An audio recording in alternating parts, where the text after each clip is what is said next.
एक बार फिर से आप सभी का स्वागत है दोस्तों। दोस्तों आज हम देखेंगे कि हमारा ह्यूमन आई कैसे काम करता है। हमारा ह्यूमन आई एक कैमरे के जैसा है, या यूं कहें कि ह्यूमन आई के जैसा कैमरा डिजाइन किया गया है। ह्यूमन आई जो है फॉर और नियर ऑब्जेक्ट को बहुत ही आसानी से एडजस्ट करके एकदम करेक्ट इमेज जो है वो रेटिना के ऊपर फॉर्म करता है। रेटिना के ऊपर फॉर्म होने वाली इमेज जो होती है वो हमें बहुत ही क्लियरली दिखाई देती है, डिस्टिंक्ट क्लियरली दिखाई देती है सर। और इस तरीके के हमें इमेज देखने के लिए हमारी आंखों में बहुत सारे चेंजेस होते हैं। उस चेंजेस को समझने के लिए एक छोटा सा वीडियो आपके सामने लाया है। बिल्कुल आप इसको लाइक करिएगा, देखिएगा, समझिएगा बात क्या है। तो यहाँ पे जो फार पॉइंट और नियर पॉइंट करके दो इमेजेस आपके सामने दिख रही हैं। पहला इमेज देखिए, बहुत ही दूर एक ऑब्जेक्ट है, उस ऑब्जेक्ट से निकलने वाली जो लाइट्स की रेज है, वो लाइट की रेज एक तरीके से यहाँ से पॉइंट ऑब्जेक्ट से निकलता हुआ आगे बढ़ती हैं और यहाँ पे ये जो यहाँ तक पहुँचते पहुँचते वो नियरली पैरेलल हो जाती है। You can see there nearly parallel light raise.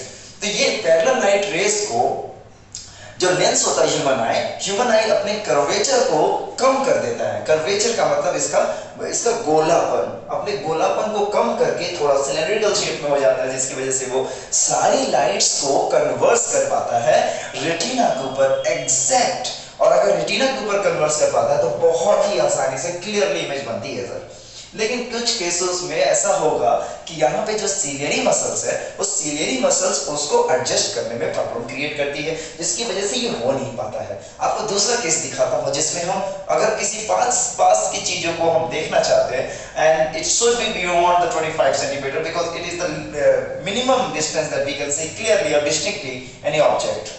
सो यहाँ पे एक बहुत पास में ऑब्जेक्ट है, यहाँ से आने वाली जो लाइट है वो यहाँ से देखिए करीब करीब यहाँ पे पैरेलल नहीं हो पा रही है। इसके बाद इन्होंने अपना कर्वेचर देखिए आपको बढ़ा हुआ दिखाई दे रहा है।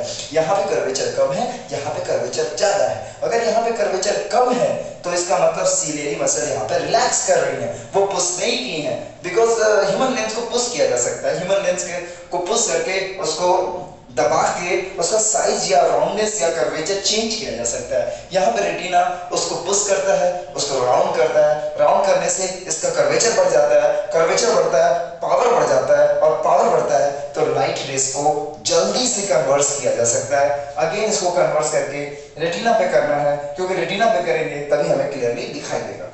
So this is how the power of accommodation works.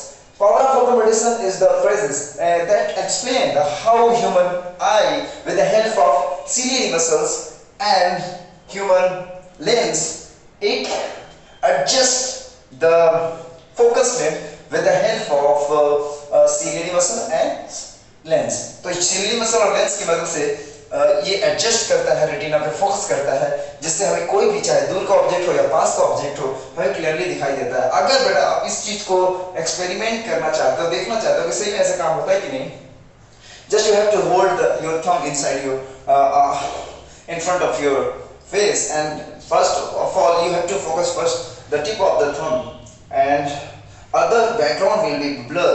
When you focus the background, your thumb will be blur. So this is how the focus work, the power of accommodation works.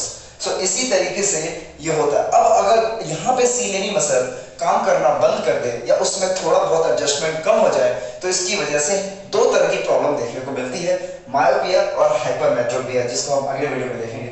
Thank you.